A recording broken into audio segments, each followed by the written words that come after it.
Curiosidade rápida, quando tem que dar um empréstimo para um país ou não tem que dar um empréstimo para um país? Então, monitoramento ajuda a entender Você isso. interfere nisso? Eu sou um dos votos. Você vota nisso? Isso, eu voto Quantos nisso. votos são? Você sabe? São... Não, é porcentagem. O Brasil, a cadeira do Brasil está em torno de 3%. 3%. Isso. O Brasil está à beira do Não, abismo, está na UTI. Eu acho tá muito importante morrendo. você levantar isso, Reinaldo, porque a gente estando lá... Porque a gente lê na imprensa brasileira, a impressão exatamente. que se tem é essa. A impressão que está é essa. Então eu vou dividir em duas partes essa resposta. Primeiro, eu estando lá, a gente tem acesso a todos os países, porque a gente acompanha os relatórios de cada país. E o Brasil brilha. Brilha porque a gente agora, nesse ano, chegou a um déficit quase zero. E ali você vai olhar a Europa, déficit médio fiscal é de 3,5, 4. Se olha os Estados Unidos, nem se fala. Então, um déficit monumental. Então, não é dizer que a situação nossa não requer cuidados, que não requer reformas. É óbvio, acho que todos os países estão nesse processo. Mas dizer que o Brasil está à beira de um penhasco fiscal, que a gente... Na UTI, eu adoro a doença como metáfora. O hospital, hospital como metáfora. Está na UTI. Eu já fiquei na UTI. É um absurdo. Eu surtei na UTI uma vez. Eu lembro.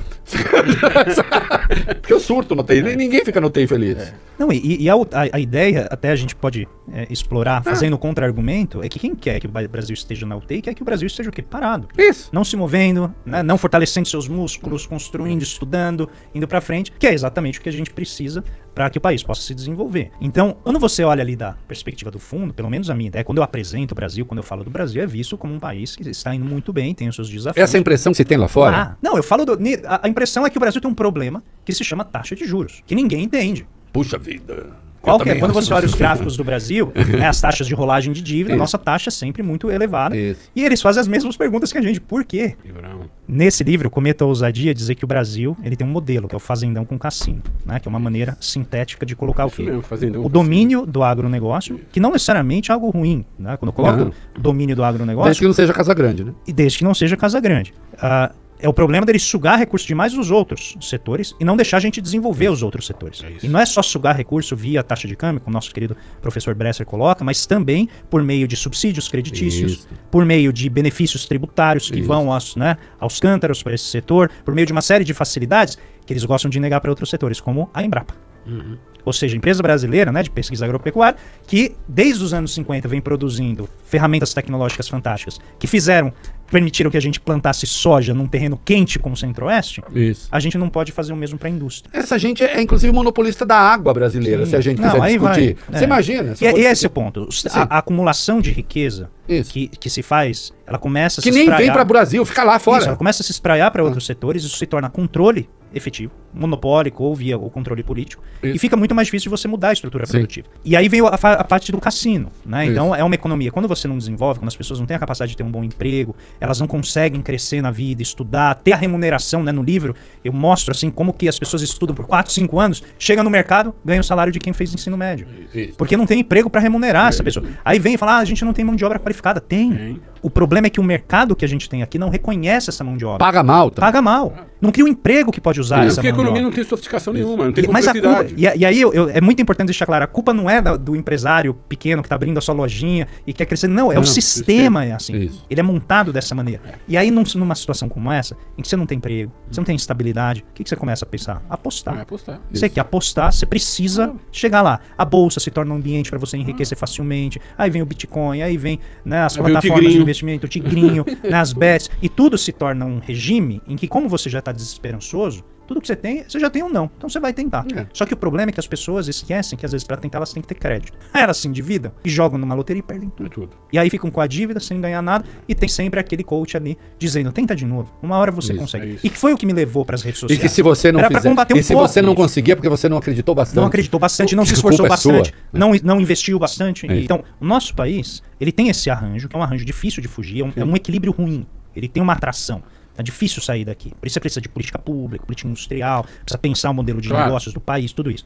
Mas a nossa moeda, ela é altamente sensível ao que ocorre lá fora. Então, como ela é uma moeda que é usada para fins especulativos, a gente chama uma moeda de alto beta. O que significa? Qualquer movimento que ocorre lá fora, aqui é 2 vezes mais intenso. Esse é o número, 2. Então, se o dólar, né, você tem um movimento do dólar de 1%, aqui varia 2. De 2, né? Isso significa que é uma economia muito volátil do ponto de vista cambial. Agora, o que produz riqueza e inovação no país? Exportações. Se você é um exportador, você está olhando lá 20, 30 anos à frente para dominar um mercado, a tecnologia, você pode viver nesse mundo? em que o câmbio fica... Que é exatamente a tua fonte de dinheiro. O mínimo de é o câmbio. claro. Se o câmbio fica pulando, oscilando, ele vai para 6, cai para 5, sobe para 7... Tô rico, tô pobre, tô rico, tô pobre, tô rico, tô É pobre. muito difícil. Então você não consegue desenvolver o setor exportador por falta de estabilidade cambial, né? Ou às vezes de nível, né? Às vezes o nível do câmbio é muito baixo e aí tudo que você precisa usar para produzir é tão caro que o teu produto fica muito caro, você não consegue prosperar a hora que você vai vender lá fora. Então esse arranjo, apenas para dar, né, uma introdução, é algo muito difícil de escapar. Em novembro do ano passado, eu assisti a um dos movimentos mais canalhas que aconteceu no país. Muita gente fala, não foi movimento especulativo e tal. O fato é o seguinte, o governo apresentou uma proposta de controle de gastos com um negócio importante, porque o reajuste do mínimo ali foi um troço muito importante, inclusive politicamente, teve um peso para o governo isso. Sim. Isso tem um custo, inclusive a popularidade do Lula. Né? E junto veio a disposição, porque não era um projeto ainda, da isenção do imposto de renda para quem ganhasse até 5 mil. E aí começou o negócio, e marca um pouco a virada ali. Lula acabou e é um desastre, e o mundo vai acabar e tal. E aí começou aquele negócio da polarização, que é o Lula, o Bolsonaro, e acaba esse negócio. Né? Como é que você lê esse movimento? Na sua opinião, isso é um movimento industriado de desestabilização? Que jogo é esse na sua leitura? Difícil responder. Porque nós sabemos que é mentira. Nós sabemos que nada daquilo fazia sentido. Eu sempre pretendo. Assim, eu sempre tento ter uma leitura caritativa. Né? Essa especulação, segundo os números brasileiros, faz sentido? Não fazem. Basta olhar o mercado derivativo de dólar. E ver quem especulou e por que especulou. Olha, eu, por mim, metia na cadeia, mas enfim. Mexer no imposto de renda pessoa física no Brasil sempre foi um problema. Porque você vai tocar no principal elemento acumulador de fortunas. O ministro Fernando Haddad fez da sua agenda, todo o arranjo do arcabouço fiscal. Ele tem como um dos seus pilares fazer o ajuste por justiça tributária, que é substituir quem paga na base para pagar, né, quem ganha muito lá no topo. No Brasil, a gente tem cerca de 15 a 20 pessoas que ganham mais de R$1 bilhão por ano. A gente está falando de renda. Eu e você estamos nessa lista, né? A gente está nessa lista, mas a gente... Se preparem para a reação agora. A gente é pessoa boa. Nós somos pessoas boas. Filantropos. Nós somos Pela primeira vez boas. nesse programa, o convidado será expulso da sala. Fora daqui pra fora. Esteja preso. Esteja preso. Porque nós somos pessoas boas. Claro. Nós atuamos. O cara fica fazendo esses comentários convenientes. Esses comunistas, porra. Então a proposta, ela tinha um caráter que era interessante, mas num timing, né, num momento político inadequado. Então, quando vem a proposta de isentar os 5 mil, naturalmente vem de onde vai sair o dinheiro para eu isentar, né, as pessoas que ganham até 5 mil? Bom, eu tenho que tirar de cima, que é perfeitamente consistente com a agenda de melhorar a justiça tributária, fazer com que quem ganha mais pague mais. Mas isso é importante de frisar, porque quando a gente fala que quem está no topo vai pagar mais, a pessoa já pensa que o milionário vai perder a casa e vai morar na rua. Isso. Ai, coitado. Eu vou pagar mais, o Valfrido vai pagar mais e a gente não vai morar na rua. Não vai acontecer nada. Vou continuar a tomar meu 5. E só para deixar claro, é assim, não é que a pessoa vai perder, ela vai ganhar a uma taxa menor. Eu fico indignado quando eu ouço um grande empresário reclamar disso. Eu ouço com muita frequência. Claro. Reclamar disso. Eu fico pensando, que mais dinheiro esse cara precisa? Pra que ele precisa de mais dinheiro? Eu fico assim, quando você olha os hábitos, sobretudo, quando você olha os hábitos no país em que nós vivemos. Quando você olha os hábitos de consumo, você fala assim, e ele não vai parar de consumir nada. Não dá para usar mais que o par de sapatos. Mas o meu problema não é esse. O meu problema é quando o cara faz esse comentário sem observar que nós vivemos numa sociedade em que as pessoas passam fome. Sim. Que as pessoas moram em palafitas. Que as pessoas moram em comunidades que não têm saneamento básico. Que as pessoas não têm acesso à educação. Justamente, claro, por decisões erradas do Estado, dos governos, mas também pela falta de recursos do Estado e do governo para investir em distribuição de renda e em capacitação das pessoas. Enfim. A gente tem quase o cara quer ganhar dinheiro no Brasil, quase mas não quer ajudar o seu país. Ô André, não perca o seu filme, mas você sabe que eu pedi para meus meninos lá na produção da rádio? Quem matou o Death Reutemann? Quem matou o Death Reutemann? Quem matou o Death Reutemann? Eu lembro. Foi a Leila, agora eu não sei se vai ser de novo. Mas um negócio do Death Reutemann, eu pedi para os meninos da minha produção, falei, vamos pegar as frases do Death Reutemann. Porque o Death Reutemann, ela era horrorosa. A grande Beatriz Segal, que a Beatriz Segal, uma vez ela brigando com o Zé Celso numa entrevista, aqui um papo entre nós, e o Zé Celso começou a pegar no pé dela e falou, Zé Celso, não tenho culpa nenhuma, eu nasci com cara de rica. E nós sabemos a importância que ela teve, inclusive, a Beatriz Segal, em segurar e abrigar perseguidos da ditadura. O Serra foi um dos que foram abrigados pelo marido da Beatriz Segal. Falei, vamos pegar as frases da Odete Reutemann, lá atrás, faz 38 anos, e ela era uma pessoa horrorosa, né? E que era o horror do Brasil. Tem muito Odete Reutemann. Hoje, as Odete Reutemann têm voto, E tem Instagram e fala as mesmas Tem coisas. Instagram, estão nas redes, Falam e abertamente. estão eleitos. Tudo que ela falava, eu odeio esses brasileiros, esses mestiços, essa gente, essa gente toda está aí, cara, eleita. E falando essas coisas absurdas. Isso. E quando a gente vê os mercados, como eu escrevo, né, com Z, tal, acendo, as 2 E's, falando, eles um pouco falam as mesmas coisas. Esses dias um senador foi lá falar, diz assim, não dá para ser contra isenção para quem ganha até 5 mil, né? Mas nós precisamos tomar cuidado para ver de onde a gente vai tirar. E não pode tirar do topo. E aqui vem o problema, porque a acumulação ela parece não ter fim. Então uma pessoa, e isso é muito nítido quando você avalia os padrões de consumo das pessoas que ganham muito dinheiro, é isso que você falou, mesmo se ela tentasse consumir todo o dinheiro que ela tem, ela não conseguiria no espaço de um dia, né, da vida dela. É muito difícil. Então o propósito qual que é? É você acumular, e obviamente o acúmulo de riqueza, ele traz poder político, ele traz poder social, né, você comanda e... Sensação de segurança. Só que aí vem um problema, né, porque... não era a proposta anterior de acumular riqueza era a prosperidade. Claro. Isso. Quando ela passa a ser distorcida em poder político, ela começa a ameaçar os requisitos básicos da cidadania, da democracia, que é o que o Piketty, vários estudiosos da desigualdade veem, né, que a gente está vendo com algumas figuras, não vou mencionar o nome delas porque eu moro no país e eu quero continuar morando lá. Tem um monte de bilionário terrorista no Brasil, como tem em qualquer país. Então, a gente tem, né, uma situação aqui no Brasil que é a seguinte, se eu tentar tributar o topo, é muito fácil o topo reagir, porque o topo comanda uma fração grande dos deputados e senadores que vão dizer se eu posso tributá-los mais ou não. E hoje são donos de meios de comunicação. Não nos esqueçamos disso. Exato. A primeira parte do livro é exatamente a comunicação. Que é tão importante, porque mobiliza. Nós migramos de um modelo arregimenta. de venda de publicidade, de espaço publicitário, pulverizado, ou seja, dependência pulverizado, para um modelo de empresas de mídia com donos dentro do sistema financeiro. E o que é importante, Valfrido, é que isso é um sistema. E representados no Congresso Nacional. Isso é um sistema, a gente chama de uma organização estrutural da desigualdade. Não depende da vontade da pessoa. A pessoa entra nesse jogo e ela começa a fazer parte dele, ela reproduz o sistema e assim por diante. Quando a gente mexe nesse setor, a reação deles é muito estridente. Então, é um ramo e aqui poderosa. É um ramo e aqui a gente volta bônus. a tua pergunta inicial aqui no Bloco Brasil, Isso. que é por que a visão é de que o Brasil está indo pro buraco? Porque o que a gente fica escutando é a visão que esse grupo, essa classe, cuja existência e percepção de existência material é limitada, circunscrita pelo que acontece no mercado de ativos. Isso. Então, ele vê a vida dele, se ele tá ganhando ou perdendo. Se ele tá perdendo mais do que ele tá ganhando, tá tudo ruim. Isso. E não vamos nos esquecer que isso aconteceu inclusive com governos que eram reconhecidamente alinhados a esse grupo social. Mas começava a perder. Tá errado. Vamos bombardear. Essa gente quebrou as pernas do Temer. Nós temos que daqui a pouco o governo Temer não foi um governo hostil. Nós temos que terminar, não porque a gente quer. Mas que nós estamos. Pessoal, os ricos da Faria Lima estão aí na porta ameaçando quebrar tudo. Eu quero fazer só uma pergunta, porque é o seguinte, a Ivy me falou que ela está gostando muito de Washington. Ela falou pra mim. Você já comprou o seu Gold Card ou Trump Card? Eu ainda não comprei. Vai comprar? Mas sabe o que eu posso comprar? O tênis do Trump. Tem tênis? Ele tem um tênis de cano alto, com a foto dele com o punho levantado, com a orelha rasgada com tiro. Tênis de cano alto? É. Ai, como tem gente cafona. Tem o boné, você pode comprar. Tem o boné com a foto, com Make America Great Again. Mas é impressionante o ecossistema de produtos que ele gerou. Claro. Você vai nos aeroportos... Ele ganhou 400 paus. 400 paus quer dizer 400 milhões de dólares. Depois que ele... Vocês viram essa conta? Sim. Depois que ele se tornou presidente, o Valfrido Vardi, ele e a família ganharam 400 milhões de dólares em subprodutos derivados do fato mas em valor de mercado é bem mais.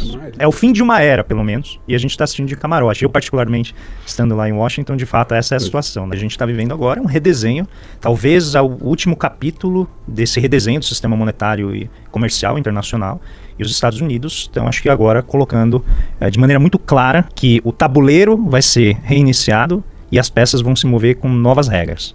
Para você trazer as empresas de volta, não é tão simples. Por que ela vai sair da China, onde ela tem condições exemplares de produção, um sistema de inovação potentíssimo, com custo baixo, em que as inovações estão ali circulando, você anda pelo país, ou pelo menos pela parte, né, mais povoada do país, com trens de alta velocidade, e voltar para os Estados Unidos, onde eles têm uma deficiência de infraestrutura tremenda. Desde os anos 70, os Estados Unidos não investem em infraestrutura. Quem anda nas grandes cidades, vê a qualidade do metrô de Nova York, a qualidade do aeroportos. A Apple pode perder 250 bi valor de mercado, mas não vai sair da China, né? Então, é difícil você fazer. Então você tem que oferecer algo tão bom, que seja irrecusável. E ele não está conseguindo. Então o que ele vai? Ele vai para força. Como que é? Ele chega e diz assim, olha, eu vou fechar, eu vou taxar esse país pesadamente. Não faz nenhum sentido taxar a Guiana em 76%. Entende? Aí a gente daqui a pouco entra na fórmula, mas assim, não faz sentido taxar a Guiana. A Guiana faz comércio com os Estados Unidos, tranquilo, é um país muito pequeno, que está passando por um boom de desenvolvimento por causa do petróleo ali na margem equatorial, crescendo 40% ao ano, Reinaldo. Pensa nisso. Por causa do petróleo. Né? 600, acho que é 300, 400 mil dólares per capita. Sim. Que é uma população muito pequena que descobriu a jazida. Conseguiram ter uma reserva de petróleo que hoje se iguala do Brasil. Então, um canteiro de obras ali, isso, o país. Então, está comprando equipamento dos Estados Unidos, do México. Para que taxar 76% um país como esse? Né? É muito arbitrário, mas é um arbítrio que é irrestrito. Taxou melhota que vende baunilha. Então, só concluir, aí o que acontece? Fazer isso não funciona. Então ele está tentando redesenhar o comércio internacional para tornar essa opção irresistível. Não por voluntarismo, mas por necessidade, na força. E aí os Estados Unidos fazem isso, então eles atraem, oferecem segurança e oferecem o bem. O que eles querem em troca? Um dólar relativamente fraco para poder exportar, barato, superar as tarifas que vão ser erigidas. Essa é a técnica. Então sobe 34%, mas se o dólar desvaloriza 20%, você já um pouco neutraliza esse efeito e consegue acesso. Ao mesmo tempo, eles dizem para os milionários, você aí na China quer vir viver na terra da liberdade? Eu vou isentar o imposto de renda sobre o topo, que é o próximo passo. Sim. Que é a teoria do gotejamento. Eu tiro o imposto de cima, deixo mais capital na mão dos ricos, eles investem, isso pinga para a base, gerando empregos de qualidade, aumento de salário e assim por diante. E a terceira, a parte fundamental, ele cria um fundo de reserva, essa é a parte mais controversa, em que ele vai pegar, ele vai investir, eu não lembro se eles já definiram o valor, mas algo em torno de 200 milhões por ano em ouro e Bitcoin e outros ativos. Por quê? A desvalorização do dólar vai ser compensada por um aumento dos ativos que vão ficar nesse fundo de estabilização. As reservas. Isso. Muito bem, então ele oferece, você tem esse elemento de equilíbrio aqui. E aí o elemento final da estratégia é substituir essa dívida de curto prazo, os Estados Unidos estão com uma dívida monumental, ela cresce trilhões por ano, e ele fala assim, você agora vai comprar um título meu, você tem um título de 5 anos, você vai pegar um título de 100 anos. 100 anos. Ou seja, ele vai mudar o perfil da dívida americana, vai alongar essa dívida e diminuir a pressão sobre o governo americano agora. Né? A pressão fiscal de ter que pagar essa dívida. Taxa de juros e inflação. Só que essa dívida não é negociada em mercado. Ela não é líquida. No capitalismo, qual que é o principal elemento de qualquer ativo financeiro que é fundamental para que ele possa ser desejado? É a liquidez. É a capacidade de você se livrar disso. Por que alguém vai comprar isso? Isso é um calote. Porque é o pacote. Então, quando ele, vamos dizer, convidar o país por meio de uma tarifa de 90%, ele está convidando o país para aceitar essas condições. Então, essa é a intenção. Isso para de pé? Não me parece ser o caso. Então, ele vai ter que ajustar ao longo do caminho alguma coisa, porque não vai sair tudo como pensado. Tem muitas contradições nesse arranjo e o tempo vai mostrar onde ele vai ter que ajustar. Hoje não dá para saber. Pode dar certo? Pode. Eu acho que vai dar certo? Não. Porque eu acho que eu prevejo, a partir do que a gente teve nos anos 80 aqui também, uma erosão da base política dele. Eu acho que a base social vai começar a sofrer, como eu acho que o próprio processo do Milei na Argentina, ele é um processo desgastante. Eu quero de você 2 coisas aqui pra gente começar a encerrar e você encerra no seu tempo. O mundo, para onde vai até onde a gente vê. Além do que ninguém vê, você também não sabe. Você pode especular. Mas até onde você vê, para onde vai, e depois é um indeterminado. E eu queria insistir nesse negócio do Brasil. A gente não está à beira do abismo. A gente não está na UTI, né? Não estamos na UTI. Ou estamos? Ou estamos. Não estamos na UTI. Se quiser começar pela UTI, tá bom. Não, mas eu acho... Eu vou começar e terminar por algo que eu quero muito dizer para vocês dois. Mas não, o Brasil não está na UTI. O Brasil, ele é um país com muitas potencialidades. Ele tem uma riqueza imensa a ser explorada para o benefício do seu povo, para o benefício, inclusive, da sua matriz ecológica, das nossas plantas, florestas, rios, todos os nossos, esses seres vivos, sejam animados ou inanimados, que povoam o nosso país e que devem ser incorporados no nosso modelo de desenvolvimento. Isso é um ativo. Isso. Mas, sobretudo, é uma riqueza borbulhante que a gente tem aqui, ela precisa ser bem aproveitada, né? E eu acho que a gente tem um caminho que esse momento de crise pode nos proporcionar, mas a gente tem que saber usar. E aí é onde eu acho que reside o maior desafio do nosso país, com um povo fantástico que a gente tem, é quem está no andar de cima. E não é quem está no andar de cima que a gente vê nos jornais todo dia. São as pessoas que a gente não vê, que são as pessoas que controlam a riqueza e que impedem a gente de mobilizar suficientemente os recursos, primeiro, para garantir a elevação do padrão de vida para todo mundo e ao mesmo tempo olhar para o futuro e ter uma ideia de plano de país, para onde a gente quer ir, o que a gente quer construir, passar pelos sacrifícios necessários, mas não para o povo que está no andar de baixo. sacrifício para quem está em cima. Eu sempre gosto de dizer que eu adoraria que os ricos do nosso país tivessem disciplina de mercado. A disciplina que eles gostam de empurrar ao lugar de baixo. Exatamente. E eu acho que uma das maneiras de você disciplinar a nossa elite é por meio de um programa de desenvolvimento. Né? Obrigar a elite a se encaixar nesse programa. Sim. E ela vai ganhar. Olha que punição. Ela vai ganhar com isso. Ela só não vai ganhar do jeito que ela gostaria de fazer, fazendo só aquilo que ela queria. Ela vai fazer outra coisa que vai ajudar o bem coletivo. Então eu acho que essa é a nossa maior restrição. É conseguir organizar a atuação das nossas oligarquias, das nossas elites, para olhar para o nosso país, não como quintal de outros lugares, que o Brasil não é quintal de ninguém. Como diz o livro do grande Paulo Nogueira Batista Júnior, meu antecessor, na cadeira do FMI. Para ele, mando um grande abraço. Um dos grandes economistas da pobreza. Tem que vir aqui, viu? Tem que vir, Paulo. Convidado. Tenho certeza que será uma conversa maravilhosa. E, então eu vejo assim, o Brasil não está na UTI, o Brasil precisa de força, precisa de um plano e precisa, né, de alguma maneira, superar o ódio, né, que está povoando a nossa sociedade e ameaçando a nossa democracia de uma maneira muito, a olhos vistos, assim, muito triste, né? E que a gente agora, né, está tentando, evidentemente, vamos dizer, reconhecer principalmente os crimes e o que ocorreu no período ditatorial, que a gente não pode esquecer, e fundamentalmente impedir que os crimes que foram cometidos recentemente recebam simplesmente um tapinha nas costas. Por isso eu digo, sem anistia. E é muito importante, e eu quero aqui terminar dizendo, Reinaldo, que eu comecei a te ler na primeira leitura. Olha só, antiga, né? Eu me lembro da primeira leitura. É que o tio é muito novo, você é muito velho. O tio é velho e ele é novo. Ou as duas coisas. E Valfrido, eu vou dizer, eu lia o Reinaldo e eu falava assim, não é possível ter tanto conhecimento numa pessoa. Eu penso... Não, eu tô sendo sincero. Eu não tenho por que te dizer isso, a não ser verdadeiramente o que eu quero dizer em seguida. E eu li, eu falava assim, é impressionante como alguém consegue, né, articular conhecimento. Eu vi os seus blogs, você debatendo com os economistas. Se você vai lembrar do Mané de Berkeley. Eu lembro.